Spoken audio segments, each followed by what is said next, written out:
Hey guys, it's Blackstone Betty, and I'm showing you how I make my sausage gravy right on the Blackstone.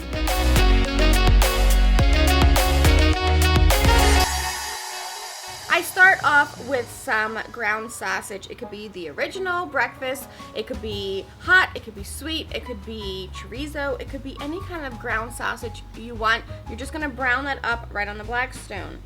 Once it's on its way to being done, we're gonna throw a shallow pot right onto the Blackstone. That's why I love the Blackstone, because I can put pots of any size onto the surface and therefore cook any kind of sauces or liquidy food that I want. I don't know if liquidy is a liquidy. I don't know if liquidy is a word. Liquidy might be a word, but Nate might not approve, so maybe I shouldn't say it. I don't know.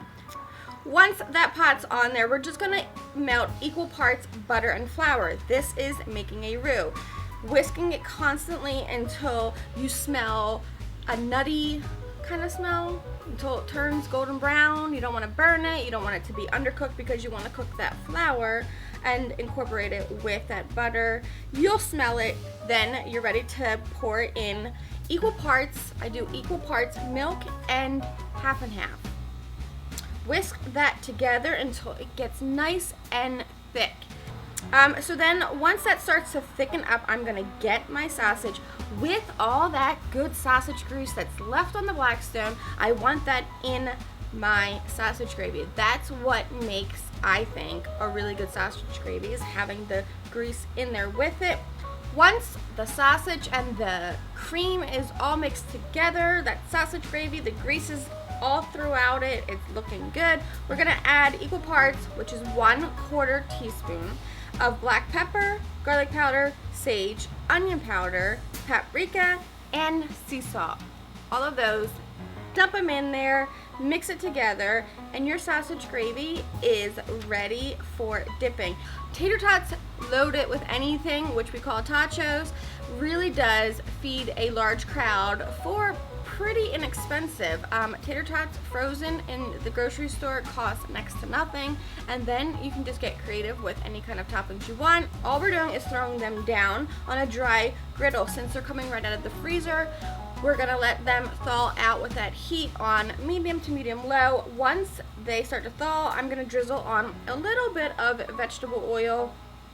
Then I'm gonna shake my spatula under those tater tots just to help them roll around and crisp up evenly on every single side.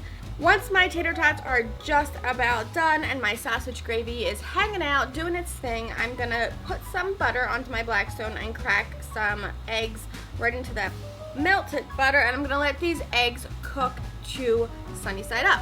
I like sunny side up or an over easy egg for these, because I want that egg yolk to just drip down all over those tater tots into the sausage gravy. Everything mixes together, the cheese is melting. Oh my gosh. Top them off with cheese, put my sunny side up eggs over all of that, add a little bit more cheese, and I always like to have a little extra sausage gravy right on top. That way everything mixes together and just dive in. The bigger the platter for these, the better, especially when my family's all over, which they always are over, and I don't mind, because we all like to get our hands in on that Blackstone, cooking, whether it's on the prep table, chopping, or doing the dishes. We all do it as a team, and this one is a crowd pleaser for our summer vacations, campouts, and those mornings when you just have more people over. So I hope you guys try this. I hope you enjoy it. I hope you love it. Until next time, I am Blackstone Betty, and I will see you in the next video.